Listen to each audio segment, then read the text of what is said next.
It's a midweek edition of Business Incorporated on Channels Television, and it's a pleasure to have you. I am BC Adebayo. On the show today, cabin crew at South African Airways down tools over pay benefits. Switzerland's second largest bank, Credit Suisse, reports first quarter earnings beating expectations. And the International Monetary Fund is set to launch its Regional Economic Outlook report on Africa in May. Well, let's kick off with the market, starting from Africa, where all the numbers are trending northwards at intraday, except the Kenyan index, which is down 0.18%. Nigeria's all-share index was 0.3% higher at 25,895.18 at intraday, while the GSE index was also up 0.03% at intraday. Egypt was also seen higher by 0.82%, and Kenya was also higher by 0.11%. And elsewhere in the Middle East, shares of energy company Abu Dhabi National Energy dropped 3.3% on news that rating agency S&P had downgraded TAQA's credit rating to A- from A and gave it a negative outlook from stable. This sent the Abu Dhabi index down 0.52%. And in Dubai, the most shares rose, with the largest listed developer, Emaar Properties, adding 0.15% despite its shares trading ex-dividend on Wednesday. The Qatari index was also higher as Qatar's largest petrochemicals maker reported a first quarter net profit of 928 million Qatari riyals, up 33% from the previous year. The Saudi index appreciated by 0.18%. And European bourses hovered around the flat line today as the Macron rally seen earlier this week faded, and investors focused on earnings, monetary policy, and a tax announcement in the U.S.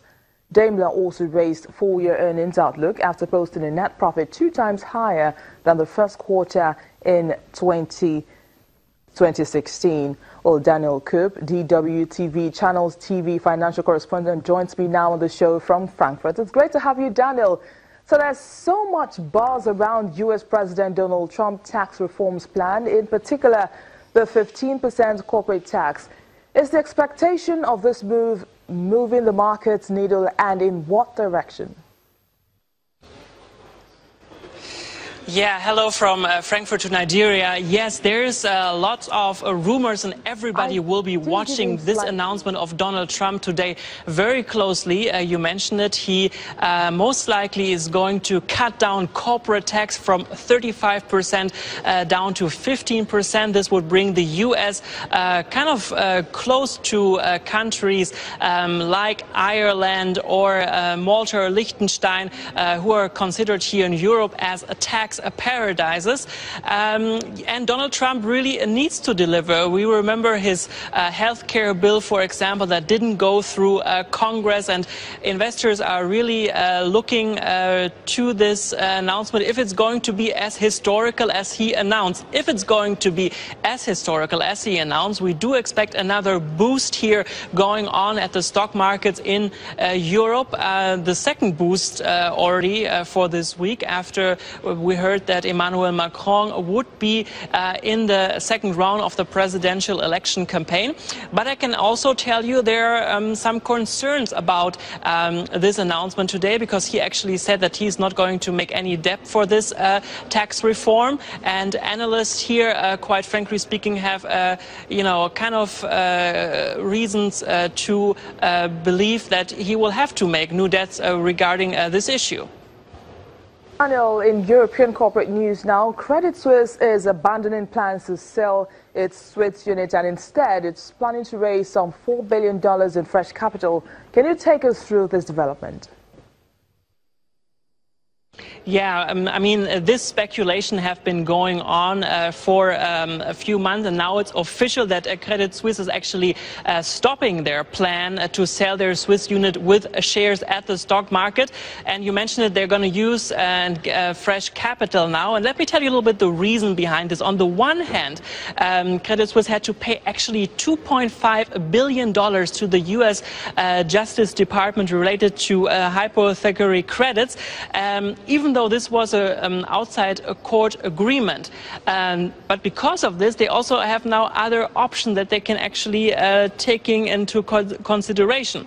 On the other hand, there were always a great concern that a partial sale of stocks at the stock markets would bring the bank maybe into trouble regarding to corporate governance question. But I guess the main reason actually behind this is that the bank itself is doing quite well right now, so they have other options and are not anymore so urgently in the need to sell their Swiss unit. Oh, finally, Daniel, German and Daimler came out with its latest earnings numbers today. What are the highlights of these financials, and does it reflect the general state of the German auto industry? Yeah, this is actually a very interesting topic that we are covering today, because Daimler had good numbers that they presented. They said they had a 5% increase in sales quantity and also total revenue.